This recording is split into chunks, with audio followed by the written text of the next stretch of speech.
ओम नमः शिवाय। दोस्तों, आज हम बात कर रहे हैं कि आप सावन के 4 सोमवार का व्रत कैसे करें, कैसे आप सरल तरीके से इसके पूजा विधि विधान तरीके से कर सकते हैं। सर्वप्रथम आपको चाहिए कि आप अपने घर के मंदिर को साफ सुथरा कर लें। सभी लोग सावन के 4 व्रत होते हैं जो पवित्र माना जाता है, शिव जी का पवित्र माह माना जाता है, उसे सभी लोग करना पसंद करते हैं और करते भी हैं। सर्वप्रथम आप स्वच्छ होकर, नहा धोकर, स्वच्छ कपड़ा पहनकर, निमित्त सारे कार्य से निमित्त होकर आप अपने मंदिर में बैठ जाए। जहां आपको पूजा करनी है उस स्थान को आपको एकदम साफ सुथरा कर लेना है। उधर एक थाली का स्थापित कर ले।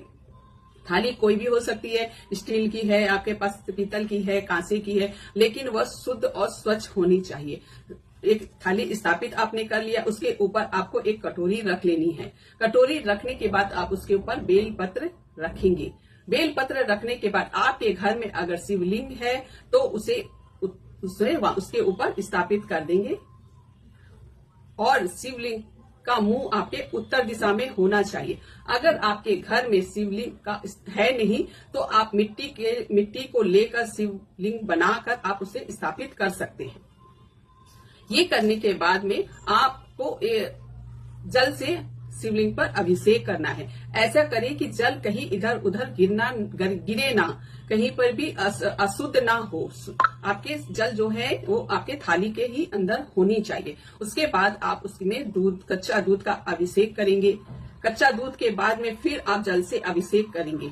कहा जाता है कि शिवलिंग को 3 बार अभिषेक जरूर करना चाहिए। उसके बाद आपको बेल पत्र चढ़ानी है। आप बेल पत्र कितनी भी संख्या में चढ़ा सकते हो, 3, 5, 7, 11, जितनी भी आपकी इच्छा हो या आपके पास व्यवस्था हो। आपने बेल पत्र चढ़ाया, उसके बाद आप पुष्प चढ़ाएंगे। कोई भी पुष्प हो सकता है, सफेद, पीला, कोई भी पुष्प आप शिवलिंग पे चढ़ा देंगे। उसके बाद आप एक कलावा चढ़ाएंगे। इसे 3 प्रदक्षिणा भी कर सकते हैं आप। अगर आपके पास कलावा व्यवस्था नहीं है तो आप जनेऊ का भी प्रयोग कर सकते हैं। जनेऊ चढ़ाने के बाद यथाशक्ति आप दक्षिणा भी चढ़ाएंगे। जितना भी आपके संभव है वो उतना आप दक्षिणा चढ़ा देंगे। उसके बाद आप एक दिया लेंगे, मिट्टी का दिया हो सकता है या आपके पास जो भी दिया है वो आप ले सकते हैं। दिए में तिल का तेल या घी डालकर आप बाती करके आप दिया प्रज्वलित कर सकते हैं। सर्वप्रथम आपको गणेश जी की आरती करनी है। उसके बाद आप शिव जी की आरती शुरू करेंगे। उसके बाद जब आप कथा पढ़ने की बारी आएगी तो सर्वप्रथम आपको क्या करना है, कथा कभी भी खाली हाथ नहीं पढ़ा जाता है। इसके लिए आपको 1 लोटे पानी में जल भरकर आप स्थापित कर दें। थोड़ा सा चावल अक्षत अपने हाथ में रखें, 1 पुष्प रखें और हाथ का इस तरह करके आप कथा पढ़ना शुरू करेंगे। कथा आपकी पूर्ण हो जाती है तो ये सारी सामग्री को आप शिव जी के चरणों में समर्पित कर देंगे। ये करने के बाद में आप आपका प्रार्थना करेंगे और मनोकामना पूर्ण हो आपकी, ऐसी प्रार्थना करेंगे शिव जी से। और ये फल फ्रूट जो आपने चढ़ाए हैं इसे प्रसाद के रूप में भी किसी को दे सकते हैं या आप ग्रहण भी कर सकते हैं। आपके सारा दिन अगर टाइम ना हो आपको, अगर आप यह व्रत की पूजा आप सुबह ना कर पा रहे हो तो इसे शाम को भी आप कर सकते हो। अगर सुबह से आप व्रत रखे हो और टाइम नहीं है आपके पास में तो सुबह के टाइम पे आप दर्शन करके ओम नमः शिवाय का जाप अपने मन में करते रहे। और टाइम जब है आपके शाम को तो आप इसी पूजा विधि विधान से आप पूजा कर ले।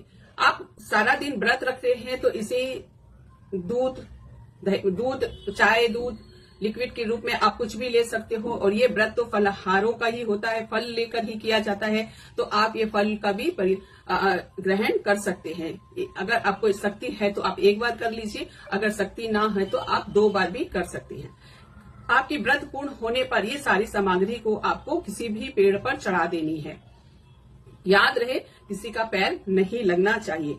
याद रहे ये भी कि आप ये सारी सामग्री को तुलसी के पौधे के नीचे आपको बिल्कुल भी नहीं रखनी है। विशेषकर ये बात का ध्यान रखना है आपको।